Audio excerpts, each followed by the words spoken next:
Dati, dumudumi po ako mga 3 araw. Ngayon po, kada araw-araw po, dumudumi na po ako. Para sa patuloy na ginhawa at kagalingan, ituloy lang ang pag-inom ng Rice Herbal Coffee Mix, ang kapeng healthy.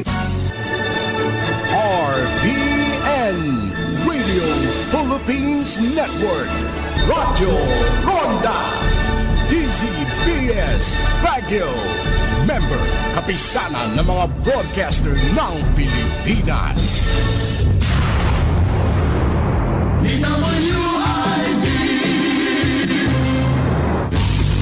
Karambola sa DWIZ, programang sasaguhin. Kaligtaan lang, hindi maganda yung pinaparusahan natin, and we will only be going after the lowest person in the totem pole.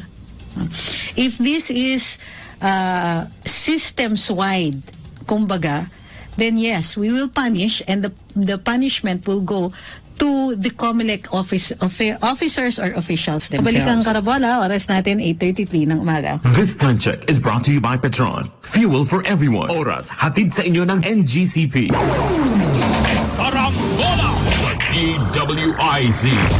Alam niyo bang naisabatas na ang Anti-Obstruction of Power Lines Act? Ang RA 11361 ay magsisiguro ng tuloy-tuloy na supply ng kuryente sa pamamagitan ng pagpapanatiling malinis mula sa anumang sagabal ang paligid ng mga linya ng kuryente. Ipinagbabawal nito ang pagtatanim ng malaking puno o halaman, pagpapatayo ng mga instruktura, pagsasagawa ng delikadong aktibidad, at di pagpapahintulot sa pagpasok ng transmission line operator o mga tauhan nito para sa pagkukumpuni at pagpapanatili ng mga linya. Mahaharap ang sinumang lumabag sa parusang kulong na mula 6 na buwan hanggang 12 taon o multang 50,000 piso hanggang 200,000. Magtulungan tayo sa pagsigurong ligtas at walang sagabal ang daluyan ng kuryente tungo sa ating mga tahanan. Isang paalala mula sa NGCP. Salamat, nagyaya ka na ulit. Salamat, liquor ba na lifter? Ito sa amin. Salamat, may bago tayong tropa. Salamat, tayo ay buhay pa. Salamat sa Primera Light, halina tikman. Primera klase ang Primera Light tinuman. Salamat, free! Drink responsibly. Come on, let's go to Isuzu Jaguars. You won't regret it. Come on, let's go to Isuzu Jaguars. We've got your back. Isuzu Jaguars, your partner through it all. Isuzu Jaguars, Isuzu Jaguars, Isuzu Jaguars. Let's journey together. Visit Isuzu Gencars Makati, Isuzu Santa Rosa, Isuzu Batangas Santo Tomas, Isuzu Batangas City, Isuzu San Pablo, Isuzu Legazpi, and Naga. Makisali sa mainit na talakayan sa Karambola. Live na napapanood ang Karambola via DWIZ 882 Facebook page. Maaari ninyong ipadala ang inyong mga komento, opinion sa aming mga text line o tumawag sa aming hotline 470-1750-54. Karambola Nationwide. DWIZ. Ang bahaging ito ay hatid sa inyo ng NGCP. Balikan natin ang ating mga karambulista at ang programa Karambola sa DWIZ. Karambola, karambola, tuwing umaga. Oh, oh, karambola, karambola. Sa DWIZ 882. Nagbabalik ang Karambola. Ako po si Trixie Cruz Angeles na naghihintay pa kay Boss Jonat. Hirap kaya magkarambola mag-isa. Ang dali lang sa tambayan kasi 1 hour lang eh. Sabi ni Ma'am Rosalie Alvaro, these exit polls are highly needed to secure a credible result, especially for high-ranking positions such as President and Vice Presidency. Vigilance is needed now more than ever. Ang sinasabi kasi ng COMELEC, which is not entirely, kumbaga, unreasonable. In fact, the Supreme Court has acknowledged it. It's dangerous to establish an informal trend. Kumbaga kasi, nag-i-expect nga yung mga tao na ganito, pero what if the actual voter turnout, the actual turnout of votes is different? Ngayon, ang masisiraan, I know that many of us automatically assume that the COMELEC is going to cheat. Let's not do that. The presumption is of regularity. The presumption is that the conduct of elections is regular and legal. So, ang lalabas kasi na resulta, regardless of the exit polls, the result of the COMELEC is going to be the official result. And to change that, you need to go to court. Okay? Or you need to go to the electoral tribunals.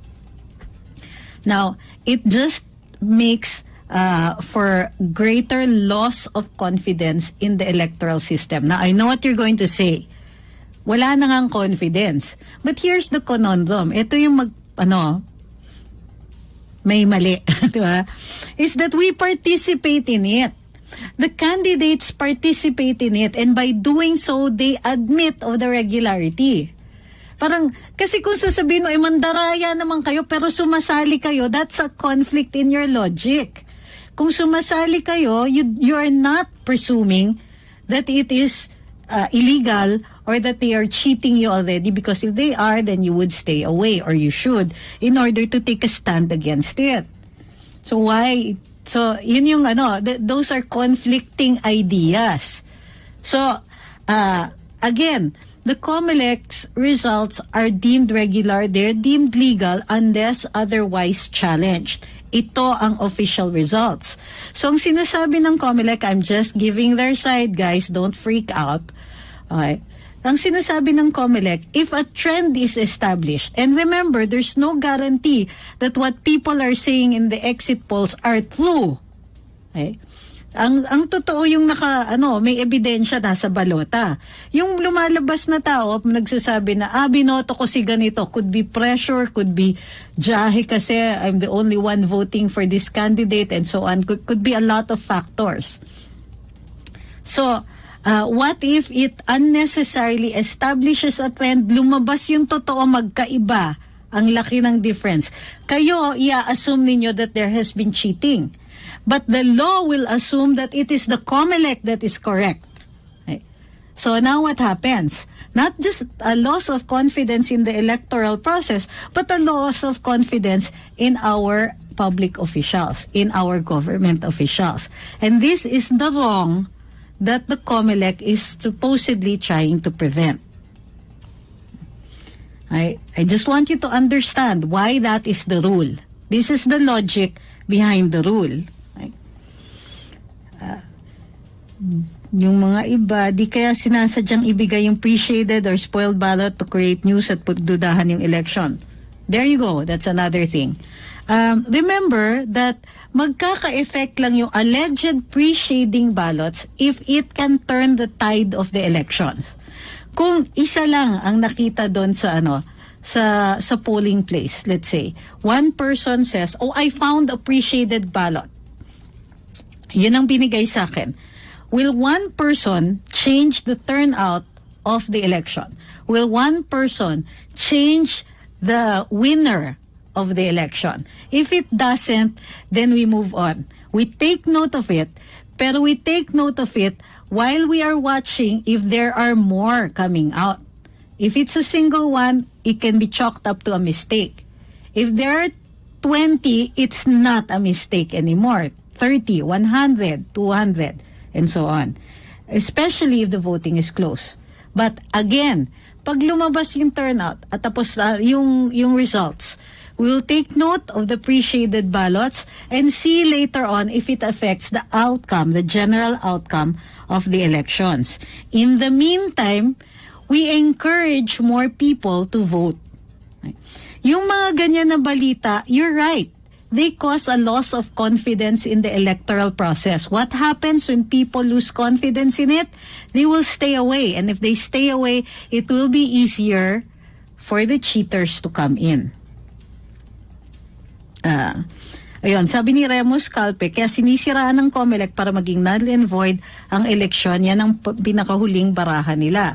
Yes, remember they could attempt a no-el, they could attempt a failure of elections and so on kasi hindi sila mananalo eh. Now, flashback 1986. Elections. Snap elections, Marcos versus Cory. Officially, the winner is Ferdinand Marcos. But, nagka-revolution, and so now, officially, it is Cory Aquino. Has a count been conducted? Were the election returns validated after that? No. Everything got swept under the rug. So now, what happens? How many coups? How many? And here, 30 years after the alleged snap elections, people are still questioning who really won in those elections. Sure, we presumed it was Cory, but what did the turnout actually have? What were the ballots? What did the ballots actually say? Who cheated? Did Ferdinand Marcos really cheat? The historical record says that it was he who cheated. Or the more accurate historical records say people presumed that Marcos cheated. Or people believed that Marcos cheated.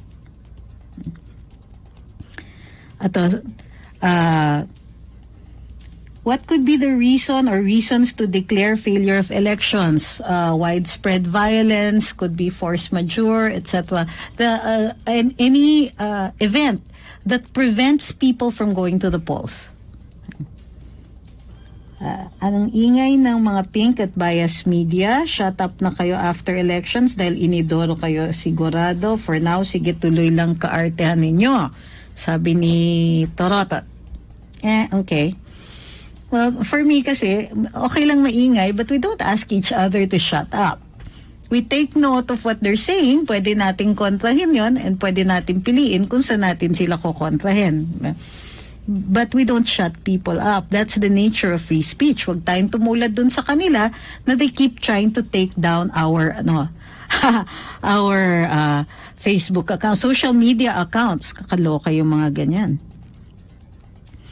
Sabi ni Ma'am Andrea Giong, ang sabi po ng Philippine Embassy sa Singapore ay nagkamali lang ng pagbibigay ng pre-shaded ballots. Una, bakit po may available pre-shaded ballots sa embassy? Okay. Second, ilan po ang mga pre-shaded ballots na yan? Pangatlo, hindi po kaya gagamitin ng mga pre-shaded ballots na yan ng pamalit sa hindi nga makakaboto. Yun nga po yung sinasabi natin eh. So what do we do? Okay, these questions are good. Of course, we're going to ask them. But what are we going to do? Magtatanong lang ba tayo and tell people, oy, may pre-shaded ballots doon? Ano kaya? Baka puro pandaraya na to. Pag sinabi natin yon, ano yung effect niyan? People will not go to the polls. People can cast aspersions and say, oh, hindi valid yung mga boto na yan. We can ask for widespread cheating kasi yung nangyari dyan because of this, and this. We don't even know. The presumption again is regularity. So, ang sinasabi ng Philippine Embassy dyan is what we presume to be regular unless somebody comes up with a contrary statement and providing evidence thereto. Until that happens, we can only controvert it or make it an issue. Sige. Pero in the absence of evidence, what are you going to do? Tell people not to go? Tell people not to tell people to doubt this? Bakit mandadaya yung leading candidate? Pakitanong nga. Diba? Why are you making people doubt the process? Take note of it, and this is what you do. Ask the officials to take note of it as well and to put it on record so that later on we can use that as evidence. Okay, Manuel Moco Yanggao says, Baklian says, wag naman puro English, di ko naiintindihan eh. Unfortunately, sir, bahagi din po ng freedom of speech ko ito, di ba? Na magsasalita ako in English, and yes, I'm using, ironically, the vernacular to explain this to you. I don't know what to tell you. I studied law and law is taught in English. So minsan pag ini-explain ko yung batas, wala talaga akong choice except to lapse into the English language. Pasensyahan nyo na lang po ako. Pero at times, you cannot, if you interrupt me, then I lose my entire train of thought and that's it. Goodbye. Sabi ni Alfonso Cortez, presumption of regularity, yes, but after challenge si Comelec, iakyat sa Supreme Court, hawakan ng anti-Marcos nga na. Why are you presuming that? Ilan ba ang anti-Marcos sa Supreme Court ngayon? Also, we cannot predict the outcome of a Supreme Court decision unless meron tayong talagang kinakapitan sa batas. This is my problem. Okay? We are so traumatized by previous election results. We always presume that we're going to be victims. Tama na yan, pa-victim na yan. Okay? Please do not presume that your candidate is not going to address this. He's just going to let this happen because he didn't learn anything from 2016. Ba't ganyan kayo? Bakit todo depensa si Comelec Director Commissioner na di daw totoong exit poll sa overseas absentee voting? I want to hear what he actually said. I want to see the exact words that he used. Okay? Because as a matter of principle nga, hindi sang-ayon ng Comelec sa exit polls. Gayon pa man, natalo sila sa ABS-CBN versus Comelec.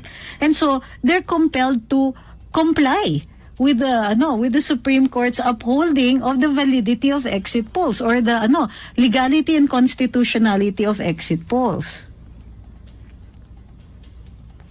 Sabi ni Vic Relova, si Attorney Glenn Chong, and this I will challenge you. Ang daming evidence na pinakita sa hearing, may nangyari po ba? Anong hearing ba po yun? That was a Senate investigation. That wasn't exactly a hearing. That's a hearing in aid of legislation. That's not a court case and you should learn to distinguish. Lahat tayo dapat alam natin yung difference between a Senate or congressional hearing at saka yung hearing na kinokondak ng hukuman. Yung hukuman may mangyayari. Pero yung yung actual na dapat venue para sa presentasyon ng ebidensya na yon para may mabago yung desisyon ng Comelec, yung declaration ng Comelec ay yung Electoral Tribunal. Ano nangyari? Okay? In that instance, it was still possible. Do you think that will happen again? Honestly. Do you honestly think that if cheating happened before, it is going to happen again? Exactly the same way.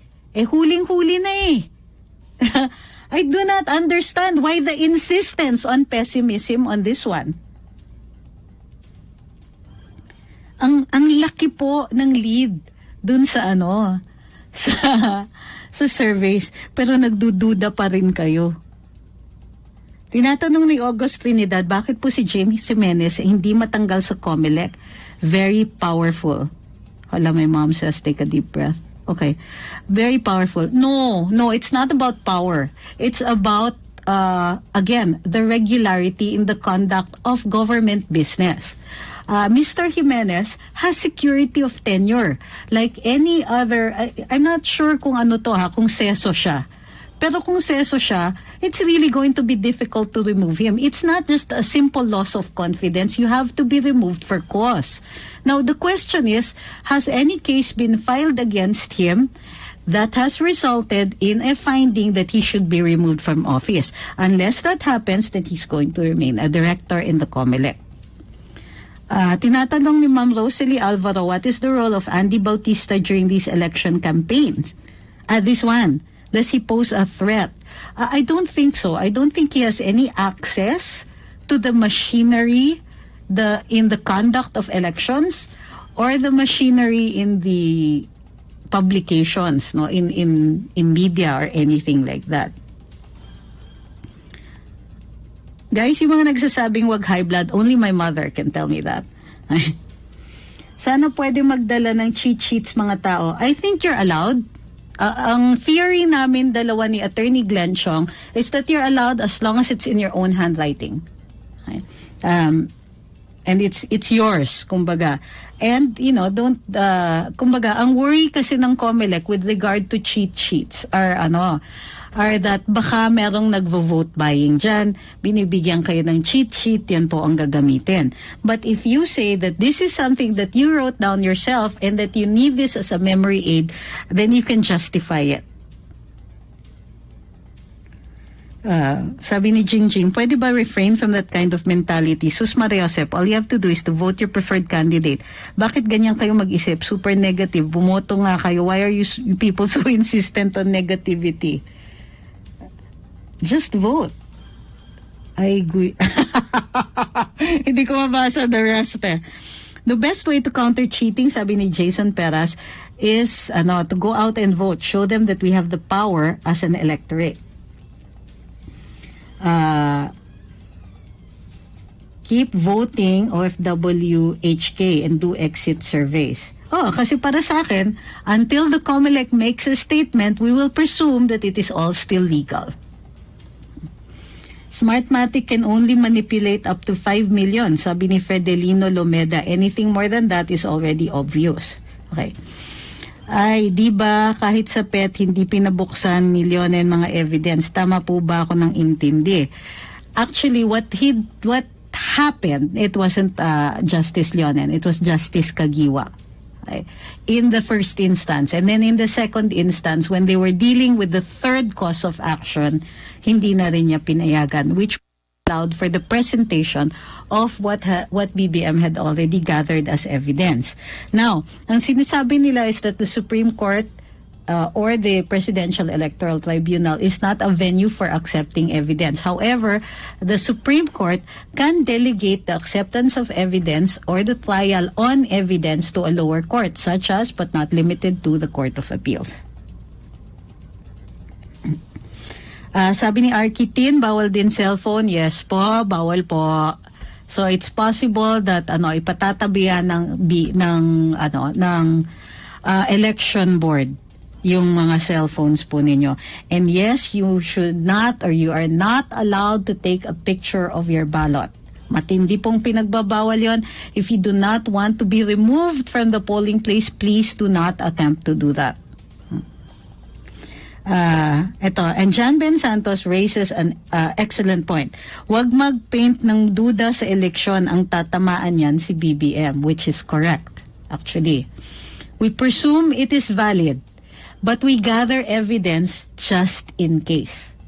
Okay?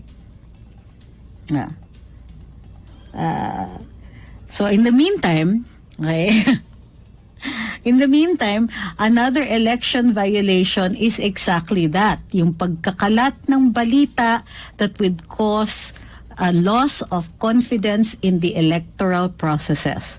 That is, as a matter of fact, a crime under the election code. Need natin solid vote, sabi ni Ozilia. Yes. Look towards doing something affirmative rather than simply raising doubts. Okay. So, ganyan, appreciated ballot. Anong gagawin? Pag nakatanggap, ask to have it changed, ask the board to take a note of it and include it in the log. Importante po yan. During the conduct of regular elections, dito locally, yung watchers will also be able to take note of that. Okay? And pwede rin nilang bantayan yung election officers if they actually log it in. Okay. Ito, sabi ni Leonardo Ansag, sorry to tell them that this election is just a formality na lang. Second place na lang talaga ang pinaglalabanan ni Lenny Isko. They already know the truth. Sabi ni Roel Robles, kung bawal, bakit sila Daniel Padilla dati nagpa-picture na kasama yung balota nila? It depends.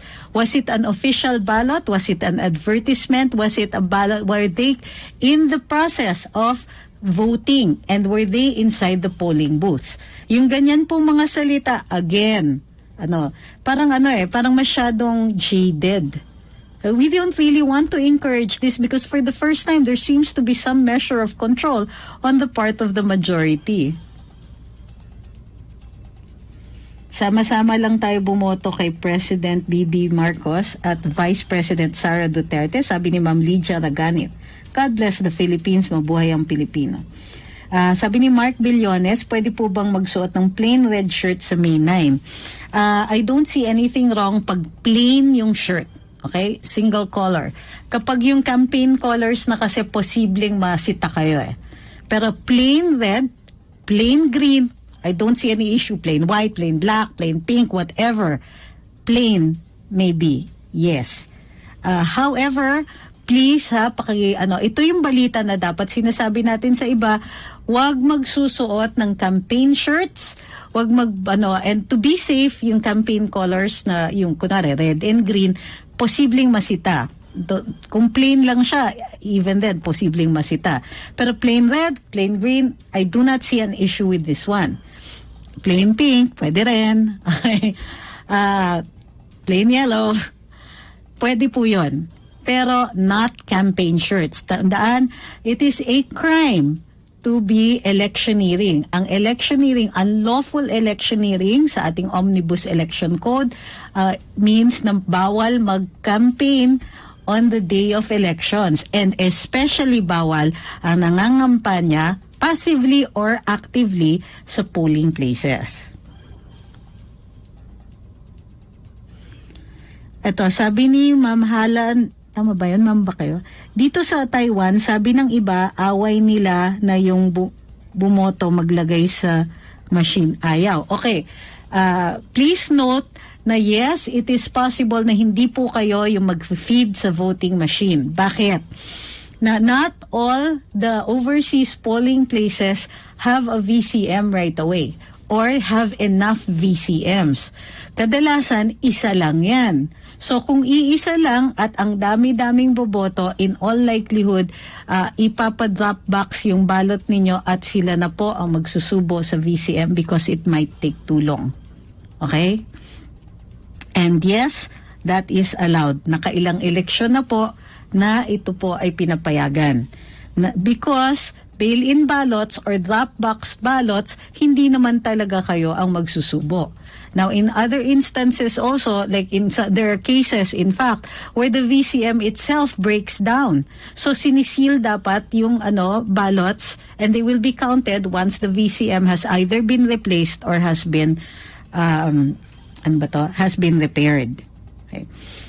It is not enough. If you feel that cheating is happening, it is not enough to simply talk about it. What is important is that you gather the evidence, give it to the poll watcher or or if you're overseas, to tell the embassy officials who double as election officials of what your concern and ask them to log it in.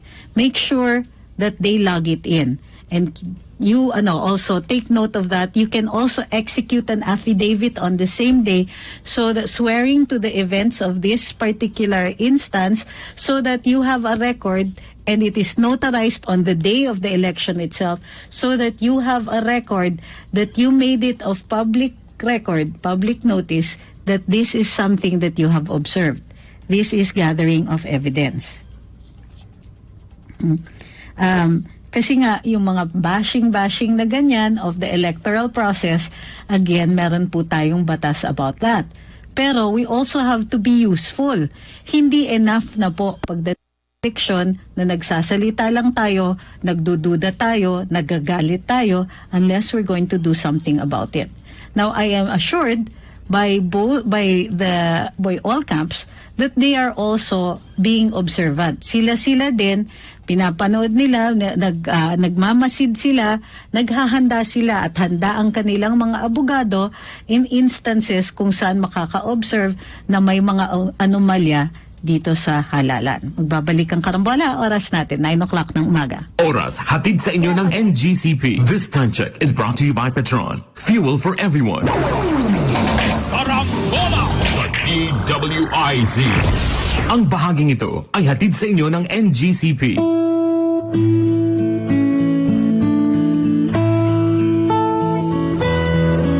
Panalangin para sa kapayapaan. Ina ng lahat ng mga bansa. Panginoong Hesukristo, anak ng Ama, ipadala mo ngayon ang iyong Espiritu sa sangkalupaan. Loobin mong manahan ng Espiritu Santo sa puso at diwa ng lahat ng mga bansa. nang mapangalagaan sila at mailigtas sa panghihinawa, kasawi ang palad at salot ng digmaan. Nawa ang ina ng lahat ng mga bansa, ang mahal na Birheng Maria, ay aming maging tagapagsanggalang. Panalangin para sa kapayapaan.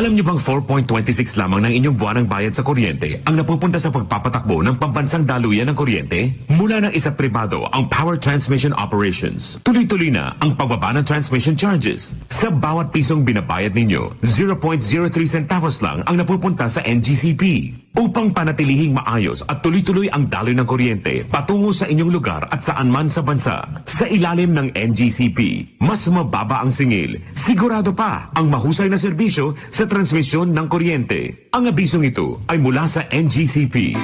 Nag-enjoy naman tayo sa nightlife. Sa likod ng saradong pinto at madilim na kwarto. Now it's time to live the light life. Hello, San Mig Light. Hello to Light on the Tummy 100-calorie beer. Hello to happy hour of any hour. Hindi lang after hours. Hello to kumustahan when it's bright out with the sun out. Laughing all out. May araw na. Get into the light life. San Mig Light. Drink responsibly. Hindi sa'yo yan. Hindi sa'yo yan. Maliit man o malaki, ang korupsyon ay korupsyon. Kapag hinayaan, sisirain nito ang kinabukasan ng bayan. Kaya maglakas loob sumigaw ng Hindi sa'yo yan. Hindi sa'yo yan. Hindi sa'yo yan. hindi sa'yo yan. To report about corruption, please contact DOJ Action Center at dojAC@doj.gov.ph. Come on, let's go to Isuzu Jaguars. You won't regret it. Come on, let's go to Isuzu Jaguars. We've got your back. Isuzu Jaguars, your partner through it all. Isuzu Jaguars, Isuzu Jaguars, Isuzu Jaguars. Let's journey together. Visit Isuzu Gencars Makati, Isuzu Santa Rosa, Isuzu Batangas Santo Tomas, Isuzu Batangas City, Isuzu San Pablo, Isuzu Legazpi, and Naga. Borracho Films presents. Promise you, this time, my men will get Usman and Marwan. I'm sure you're aware na may ongoing peace process between the government and the Muslim rebels. The mission was always to get Marwan dead or alive. Bulabog na natin ang buong mamasapan, no? May mga ustad sa inyo! Unfortunately, paglabas ng mga bata natin dun sa Lungganya, dun na nagka-letsi-letsi ang lahat. Pero ang gusto namin malaman sa'yo is why our men were not able to get out of there alive. Walang pakialam ng rebelde kung police operation yung ginawa ninyo. Policeman o militar, parehong may baril at nakapatig. Emergency pin down kami dito sa Maisan. Ano? Bakit hindi pa kayo umaalis dyan? Wala magliligtas sa atin! Wala darating na reinforcements! No order means a stand-up. He made the choice to have those men die. Hinayaan mo kaming maubos dahil mas importante sa'yo ang peace process mo. Mayado ang Pangulo sa findings ng BOI report na nagsasabing malaki ang pananagutan nito sa malagim na pagpaslang sa SA-44 sa Mamasapan ng Maguindanao at ang malalim na sugat na iniwan nito sa liderato ng PNP. From sunrise to sunset, the SAF were target practice for the rebels. Magsisiyan na lang po tayong lahat na nandito ngayon. Huwag lang po natin sisisihin ang mga taong nagbuwis ng buhay nila sa mamasapan niyo. Justice is all that I ask for, not only for my husband, but for everyone who fought and fell. Mama Sapano. Now it can be told. Coming soon. DWIZ. Balikan natin ang ating mga karambulista at ang programa Karambola sa DWIZ. Karambola, karambola, tuwing umaga. Karambola, karambola. Sa DWIZ 882.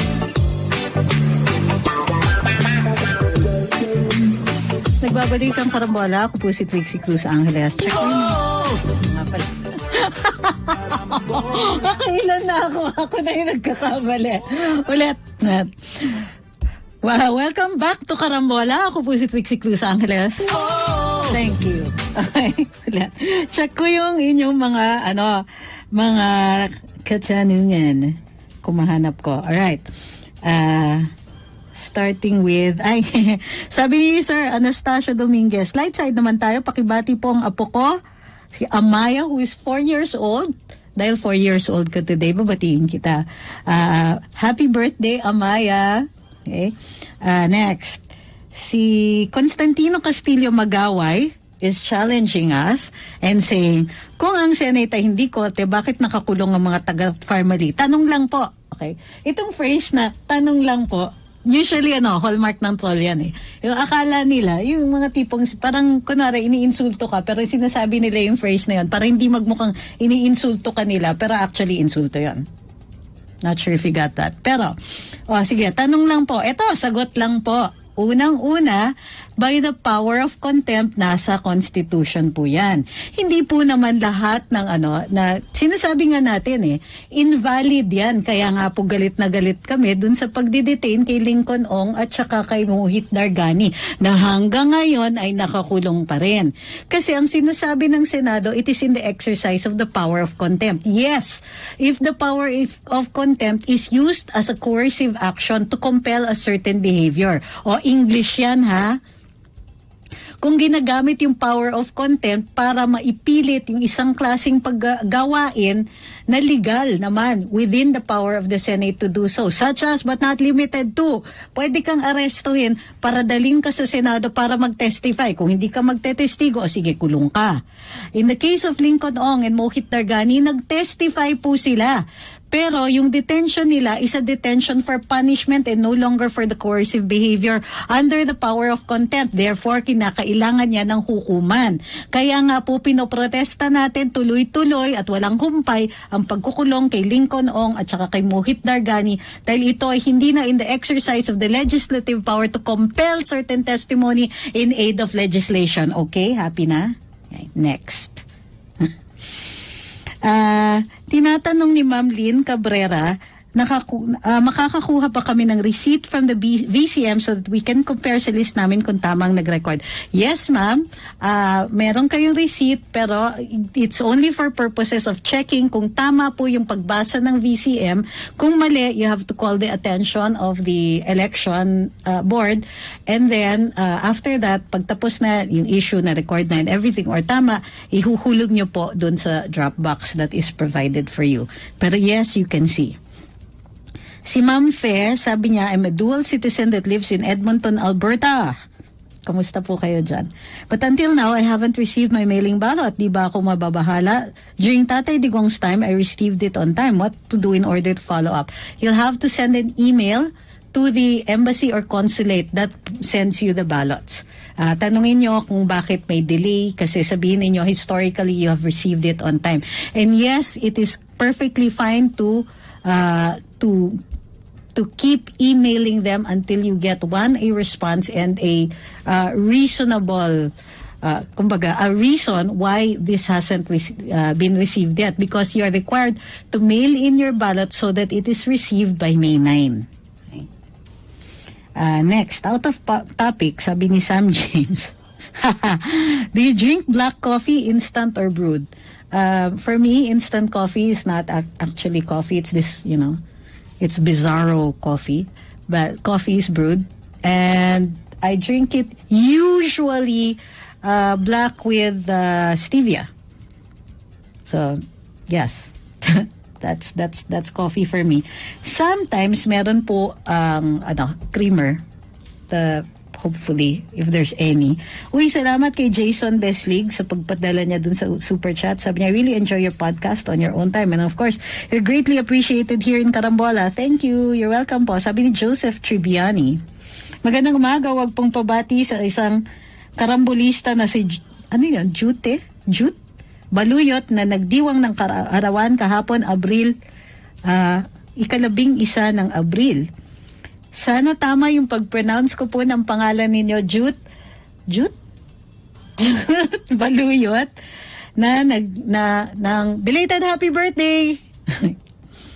Okay, maraming salamat para dun sa mga super chat nyo. Ngayon na lang ako nakakita uli, Sabi ni Ma'am Florida Greenfield, meaning po makapangyarihan ng Senado. Thank you. Lahat naman po ng branches ng gobyerno may sarili-sarili silang kapangyarihan. Yun nga lang, and I agree with you, na minsan lamang talaga ang legislature. Kaya necessary for us to review the Constitution. O halimbawa, bakit may commission on appointments? Masyado naman kasi ang nangyayari, di ba, nagiging basis para pagdudahan natin yung proseso ng vetting ng commission on appointments, yung mga appointees ng presidente, at masyadong na-shackle o masyadong napipigilan yung presidente sa pagpili ng sarili nilang mga tauhan sa gabinete. Hindi naman lahat ng cabinet subject to commission on appointments, gayon pa man, di ba? Tapos, ever since, kailan ba yon? Panahon ba ni Noynoy? O recently lang? Recently lang. Ito yatang panahon ni Presidente Digong. Sikreto na po ang mga pangyayari pagka dun sa joint committees at saka sa commission on appointments. We can't even ask how the voting went. Diba? Tama kayo, makapangyarihan po sila. So it is time for us to take note and to check that. Maybe it's time talaga for a review of the Constitution on the powers of the legislature. Tinatanong ni Ma'am Kailin kung nakatry na ba ako ng coffee mushroom. Hindi pa po. That sounds interesting. Sabi ni HK Life Red Bike, magagalitin po ako, attorney. Ano po bang coffee nyo? At parang may calming effect. Ako pa ba yung kalmado ngayon? Kanina nasasabihan na ako ng nanay ko. Hi Ma'am Annie, nagpadala siya from Hong Kong ng super sticker. Sabi niya, try again. Sabi ni Floren Carlos Suba, hindi karambola ang show today kasi straight shot lang dahil nag-iisa ako. Good point. Asintado dapat listening from Australia, si Ma'am Marie Coy. 2 types I know on stevia, natural sweetener and sweetener. I use the natural kind, not that I really care. Pero yun lang po kasi ang allowed dun sa diet ko Sabi ni Ma'am Pinay, wala naman pong ganyanan. I can only drink instant coffee. Brewed coffee will cause heart palpitations to me. Sometimes I even have to drink instant decaf. Oy, alam nyo Ma'am, ako, I had the same issues. Tapos nakakakulit ko ng kape. Wala, I just refuse to give it up. Okay na siya. Hindi na ako na agitate. Not even hindi na nagpa-palpitations.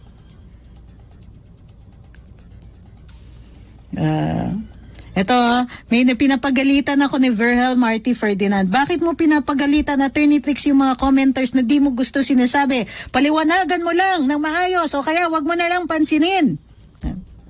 Yoko nga. Ito yung tanong. If you can't stand the heat, why are you in the kitchen? Ganun talaga. Most people choose the programs for the kind of hosts and the way the hosts conduct their programs. So if you enjoy it and if you like it, I'm happy that you're here. If not, then I'm also happy that you have a choice. Always you have a choice. Sabi ni Florentino Ramos, ang po bang iboboto naming senador? You have 12. You can vote for 12. Yung iba sa amin are voting for less para mas malaki yung chances nilang umangat. Nagsisimula na ang magsakripisyong dilawan, sabi ni Infested Jones. Uy, ano yan? Anong chika yan? Sabi ni Wylan Russell, Tatlong Maria, let me educate you daw po sa pag-handle ng show, sabi ni Wylan. Grabe, I love the sarcasm here. That's why I stay, actually. Kasi, yung kumbaga, yung sarcasm, kumalat na eh. Natututo na lahat. Okay. Sabi ni Ma'am Marilyn Akot, you can try oatmeal creamer for your coffee. Sige po, susubukan ko yan. Not that I'll see if they have it on the, sa online. Hanap tayo. Sabi ni Cute ko, please don't forget to include in your votes. Okay, hindi ko na po babasahin ha. For legal reasons. Pag matagal kang hindi nag-take ng coffee, ganun talaga epekto. Sabi ni Tian. Kaya tama si attorney, nag-take lang. Huwag niya naman pagsabihan si Ma'am Pinay kung hindi na. May mga tao talaga na hindi kaya. Ako kasi, pinilit ko lang. Grabe kayo. Sabi ni Flavie Serafi, kung makapagalit ka kay attorney, kala mo naman binabayaran pa siya. Uy, huwag niya naman masyadong pagalitan. Baka bago. So, para dun sa mga bago dito, hinay-hinay lang dun sa kumbaga, observe muna and then check out yung mga comments. Tingnan natin. Kasi welcome naman actually pag pinapangaralan ninyo ako. Pagka sinasabihan ako kunwari, ay mali, attorney ganito, tinatanggap naman namin yon, and we always, whether it is here on Karambola or on Luminous, pag mali kami, i-correct namin. Promise po yan. We always do that. Kahit binabash na ako ng kabila kasi, tanga kasi nagkamali, ganon. Mas tanga po ang hindi umaamin ng pagkakamali at hindi kinokorekt ang sarili. However, pag style na po ang pinag-uusapan, dyan tayo magtatalo. Sabi ni Mark Billones, attorney, kahit madalas po na malalalim yung mga English mo, at least po marami po ako natututunan sa inyo. Yan, kita niyo yan. Pero Mark, wala pa pong barya, aga-aga pa eh. Sabi ni Ma'am Annie, magpakaabo muna kayo bago nyo kayanin ang init ng kitchen ni attorney. Sabi ni Ma'am Annie. Si Ma'am Annie kasi veteranong abo na yan eh. Nakakailang beses na kay attorney Ahmed. Ako lalab ko kayo. Sabi ni Francis Cayetano, pag nag-English si attorney, napapadictionary kami, minusya. Uy, at least marunong na kayo mag-spell ng minusya, tignan nyo. Sabi ni Sam Espera, exam results will be out na ba today? Yun yung dinig ko. Unless nagkakamali po ako, inaabang-abangan ko din. And congratulations dun sa lahat ng papasa. I hope it's going to be a great ride for you guys. Sabi ni Gabriel Cristobal, you're doing just fine. We're on the exact same wavelength. Okay. Salamat. Pero kasi baka ako yung nagtangay sa inyo, hindi naman natin gusto na nagsaspread ng palpitations, di ba? Sabi ni Don Pelonio, matagal na akong viewer ng Karambola sa FB. Uy, salamat kahit tinathrottle kami ha. Gusto ko ang talakayan dito, marami akong natutunan. So, okay. So, ito, sabi ni Jonas Sarate, di pa sila sanay, attorney, ha? Isa pa sa ayaw mong sinasabing comment, attorney, yung puso mo. Correct. And everybody knows why, di ba? O, sabay-sabay tayo kasi wala siyang puso. Okay? Sabi ni Get Real, to me, coffee is life. In the morning, I have to have my coffee or else I'm likely to bite someone. Ako, hindi naman ako nangangagat kapag wala akong kape. Pero, makulit talaga ako, yung mga tipong fini-fill in ko yung gaps where normally umiinom ako ng kape. Ayun. Huwag niyong kalimutan guys, si Marcoleta, Don Roque. O yung tatlong yon pwede ko ba sabihin? Kung ganyan ka ba ng ganyan, di mo dinaanan sa init ng ulong mga kulit, everybody happy, sabi ni anak ng sultan. Kung ganyan ka ba ng ganyan, hindi mo dinadaan sa init ng ulong mga makukulit, everybody happy, sabi ni anak ng sultan. Hindi ko nag-gets yung sinasabi mo. Na gusto mo everybody happy, hindi ko naman gusto na everybody happy kasi hindi necessarily happy yung pipilitin mo sila mag-isip. Minsan meron talagang spikes of emotion. Kung papansinin ninyo and this is a communications lesson, kung papansinin ninyo online, sino yung mga nagiging sikat?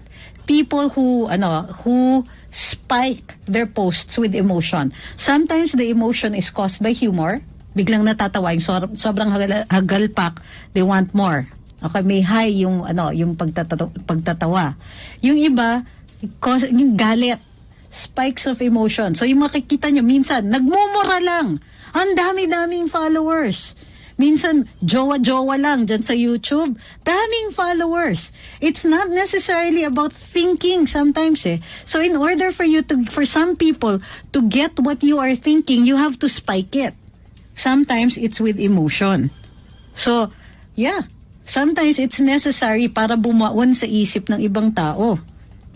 Okay? Uy, maraming salamat kay Attorney Lolibet Medrano. Classmate ko to ng law school Parati siya nanonood. So, ay pinapaalala ng nanay ko na wag niyo daw po kakalimutan si Gibo. Nga naman, unang-una kong interview si Sec Gibo Chodoro. Plus, this guy has a heart. He's super smart.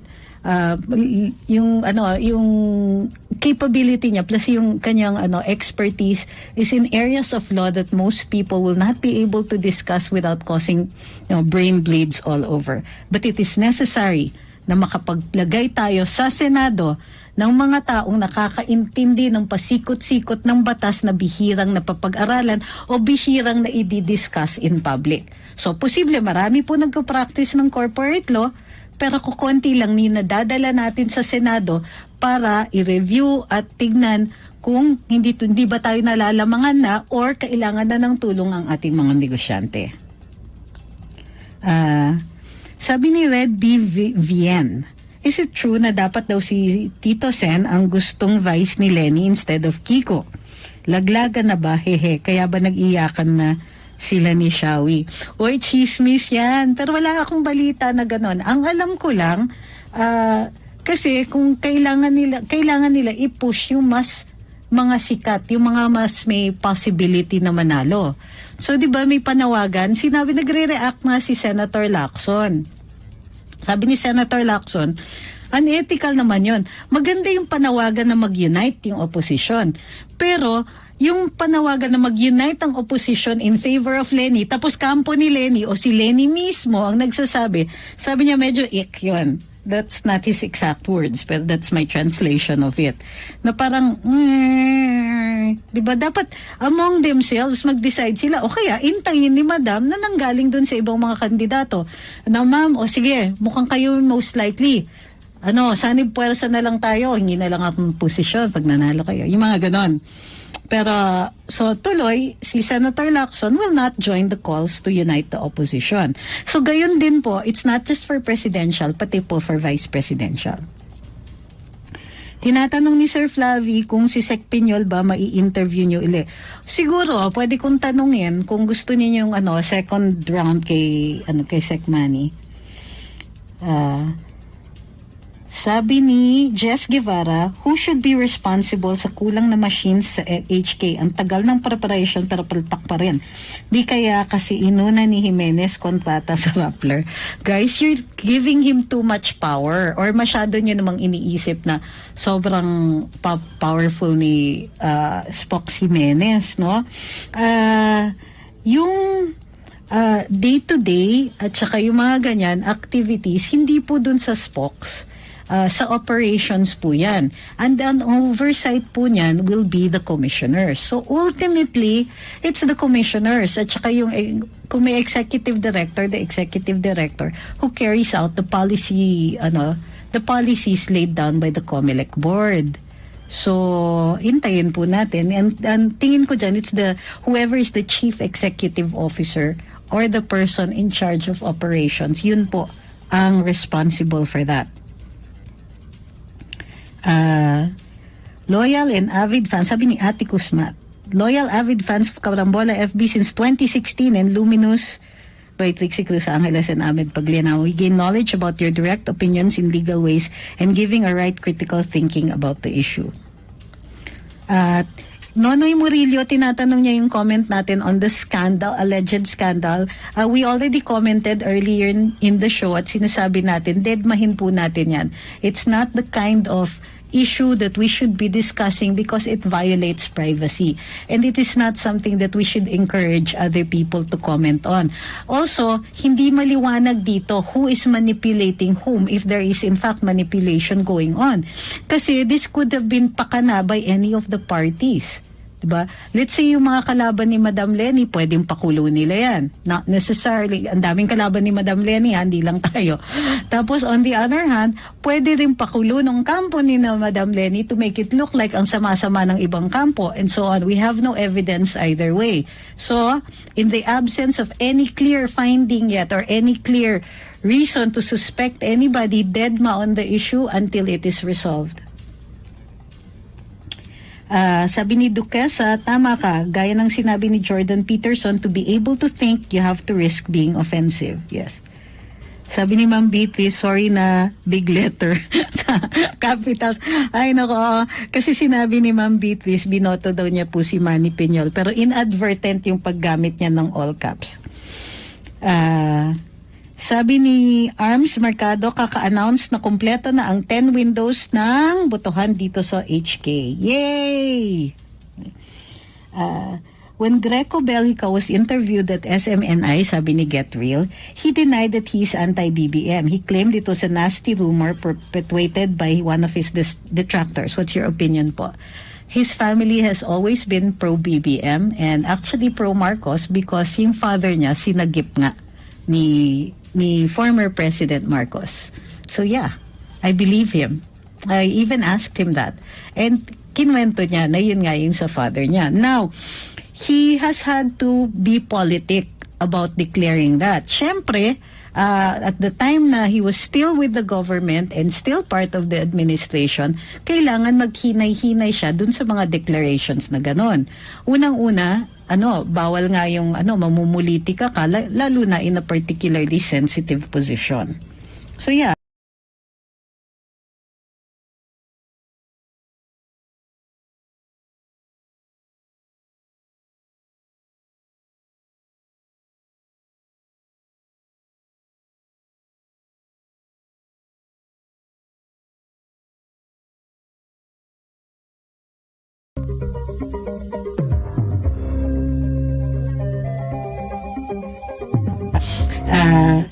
Sabi ni Enrico Fabeman ng Kiel, tama, magtiwala na lang tayo. Ibang sitwasyon ngayon kaysa 2016 elections, avalanche ata ang panalo ngayon ni BBM at Sara.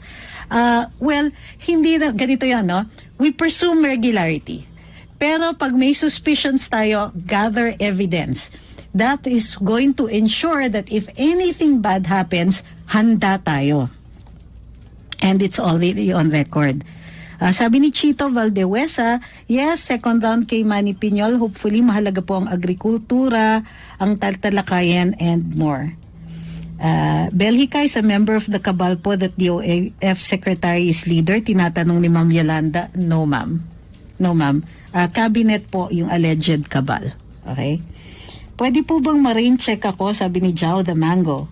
For 2028, Inday manang po ako. Biro lang, advance lang po mag-isip. Grabe, ako pinoproblema ko pa itong 2022, ha? Sabi ni... Ay, di ko nabasa. Bilis, ha? Wala po bang balita about sa botohan sa Japan? Wala pa po. In fact, wala pa po akong notice from the kung paano gagawin dun sa sa COMELEC. If I were to choose between Belhica and Robin Padilla, I'd rather choose Belhica, sabi ni Firefly Leo, dahil sa kanyang honest service sa gobyerno. Okay. Any comment po sa latest revelation ni Ping Lacson about sa offer ng mga pinks. Okay. Well, it's ako, pass the popcorn ang comment ko dyan eh. Sige, mag-away-away kayo. Yun, doesn't endanger our candidate, and it doesn't, and it's thoroughly entertaining for me. Okay. Magbabalik ang Karambola, oras natin 9:32 ng umaga. Karambola sa DWIZ. Patuloy na naglilingkod sa bayan. Mas todong pagpabalita. Mas todong pagseserbisyo publiko. Ito ang DWIZ 882. Mas todong lakas. Mas pinakinggan ng buong bansa. Come on, let's go to Isuzu Jaguars. You won't regret it. Come on, let's go to Isuzu Jaguars. We've got your back. Isuzu Jaguars, your partner through it all. Isuzu Jaguars, Isuzu Jaguars, Isuzu Jaguars. Let's journey together. Visit Isuzu Gencars Makati, Isuzu Santa Rosa, Isuzu Batangas Santo Tomas, Isuzu Batangas City, Isuzu San Pablo, Isuzu Legazpi, and Naga. Balikan natin ang ating mga karambolista at ang programa Karambola sa DWIZ. Karambola. Nagbabalik ang Karambola, kasama na sa impilan, Congressman Jonathan De La Cruz. Hi, Boss Jonathan. Hi, Na kayo? good morning, Trixie. Magandang umaga sa ating mga tigapakinig. Pasensya na ho at hindi tayo nakarating na maaga at tayo ulit ay bumabati kay Boss Edgar, Yes, belated happy birthday. Nasa Baguio ako noon kaya hindi ako nakarating, pero pinasabi ko kay parang Willie Jurado, yung ating Ano si Boss Willie? BBM Sara Bay Area Coordinator, na siyang sumama dun sa birthday party na yan. So pasensya na lang, hindi tayo nakarating, pero may pagkakataon pa naman tayo mga pansit at lahat. Pero kanina, Trixie, binabanggit mo yung tungkol dun sa anong benefits ng pagiging dominant political party. Introduce na natin. Nag-file po, or today yata, ang filing, or nag-file kahapon, ang Partido Federal, whose standard bearer right now is BBM. Yes. Nag-file sila to be recognized by the COMELEC as the majority dominant party or minority dominant party. So ano po yung benefits nun? Well, itong pagiging recognized ng COMELEC na dominant majority party or minority party, sila yung mabibigyan ng kopya ng mga election returns at the level of the precincts, no? So in addition to, kasi 8 yung kopya na yan so may mga iba-ibang mga ang makakakuha niyan yung dominant political party at saka yung minority party. And then syempre yung mga PPCRB, yung mga ganun, yung all of those. Meron kasi binibigyan ng kopya yung mga ganyan. So yan ang isang napakagandang benefit para if you are designated by the COMELEC as the majority or the minority party. In addition to that, syempre you can do a lot of questioning, you can get into the precincts, you can check on yung conduct of the elections, pati yung tungkol dun sa testing and sealing and everything else. You are given all of those kind of privileges so that there is balance insofar as the conduct of the elections is concerned. But basically yun yung you are given a copy of the election returns. Yun. Basically ganun. Mamaya mapag-usapan din natin yan, pero umpisa na natin yata yung ating Yung kasi webinar, reactor ka dito, nandito na si correct. Chairman Dr. Prospero Popoy de Vera, Andito na ang si Chairman Sir, ng Commission on Higher Education. And then, of course, pag-uusapan po natin dito sa ating webinar. Thank you very much to the ALC Media Group and of course our partners in this endeavor, Alliance of Progressive Organizations, Alliance of People's Organizations, and also yung Manila Times at saka Manila Standard. But basically more of ALC Media Group, DWIZ, Business Mirror, Filipino Mirror, Philippines Graphic. So we will have that up to 10:30 this on live on DWIZ.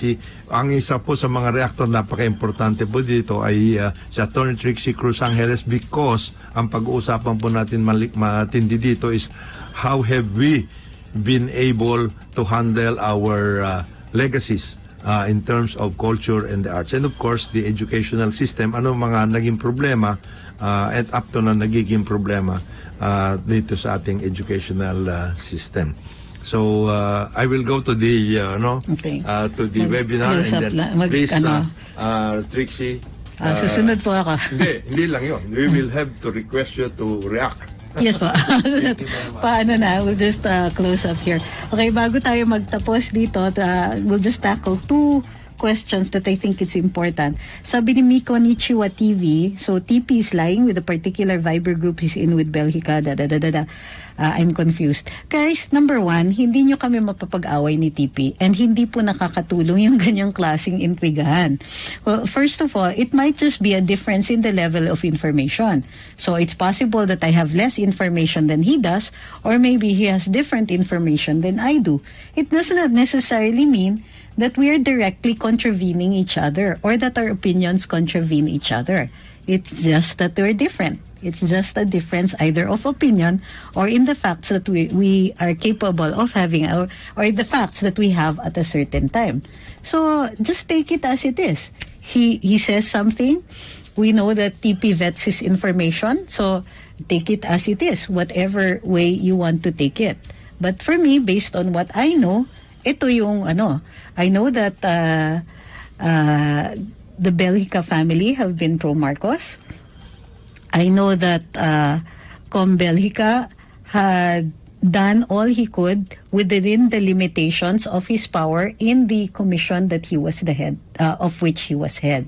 So, some people kasi get angry because supposedly kulang yung mga kaalaman niya, or kulang yung ginawa niya, but it's only within the law that he can act. And finally, salamat sa pagpapadala sa super chat. Happy birthday kay Liagas Vangi. Sabi niya, it's his birthday, his or her birthday. It's his birthday today in real life. Ikaw na lang bumati sa akin kasi nakalimutan na yata nila. Nakikinig sila sa Karambola araw-araw. So happy birthday, Liagas Vangi. And thank you for your super chat. We'll turn over now. We're going over to our webinar series and we're starting right now. We'll see you then. Ako po si Trixie Cruz Angeles.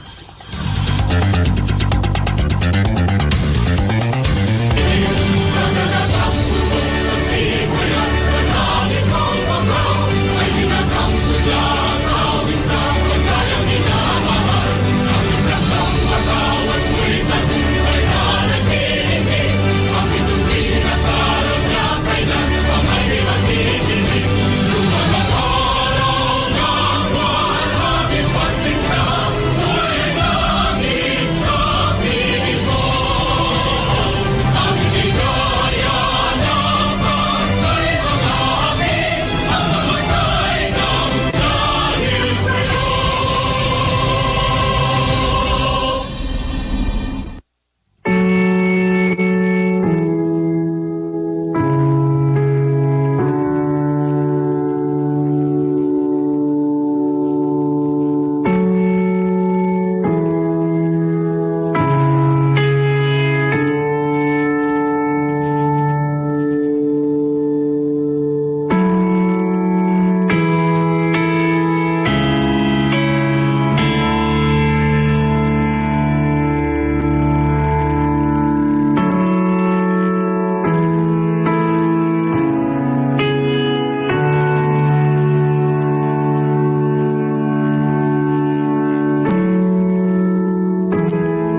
Our topic is on education, culture, sports, and the arts. And our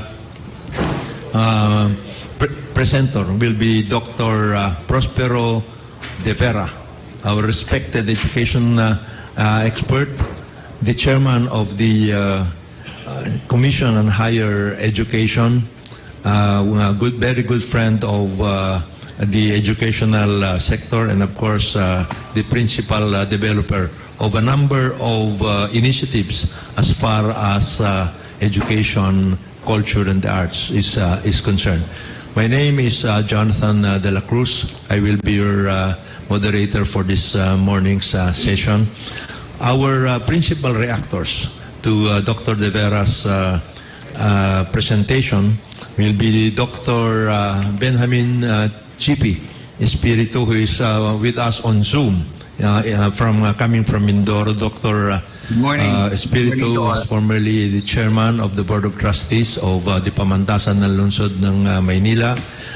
He is presently the president of the NDCP Alumni Association. Has been in education for some time, and he is considered an expert in this particular field. Of course, we have our main expert in, of course, not only in Karambola, which is our program, but in the field of arts and culture, basically. And yes, she has been in this particular sector for a long time. She is well on her way to becoming a doctor. Ganun ba yun, Trixie? She's taking her doctorate. A master's pa lang. Nandito na si Dr. De Vera. Baka pwede nang mag-umpisa. She's well on her way to getting her master's on this particular topic. And our co-anchor, yan ang ating best dressed na anchor on radio, Attorney Trixie Cruz Angeles, and Dr. Richard Taduran, a professor of anthropology and culture in the University of the Philippines. We have our links, Zoom links. We are inviting the public to join us in this particular endeavor this morning. Napaka-importante po nito para sa ating lahat. Especially since we are moving out of the pandemic, mag-uumpisa na yung face-to-face na rin. For the past 2 years, nabalam tayo ng konti dito sa ating sitwasyon sa education dahil nga dito sa pandemic. This particular program, a webinar program, as I mentioned earlier, is being initiated by the Alliance of People's Organizations and Alliance of Progressive Organizations, and firmly supported by the ALC Media Group, as well as our other partners in media and the Academe, the Manila Times, and the Manila Standard. Our conveners are here. Mr. Joel Paredes, who was formerly the Undersecretary of the PCOO during the time of President Estrada. Of course, Joyce Cartin, formerly the Deputy Director General of TESDA and MYC. We also have with us Mr. Eric Ines, a respected person insofar as a respected member of the NGO group alliance of progressive organizations, as well as an expert in the logistics and finance. And of course, we have members of the Maunlad na Pilipinas movement, MPM. They are here with us, Gary De La Paz and Christian Grabador. And we would like to thank the editor-in-chief of Business Mirror, respected journalist. Talagang ito, super editor ito, Chuchay Molina Fernandez. And we are also on Zoom with the other members Mr.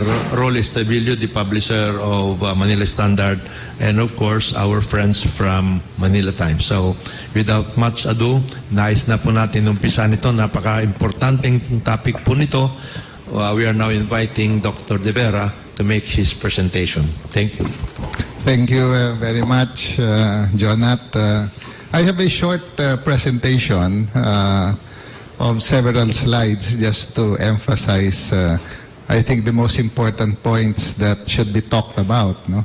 Particularly during this election period. But let me just start by saying that my presentation is not a platform developed by CHED.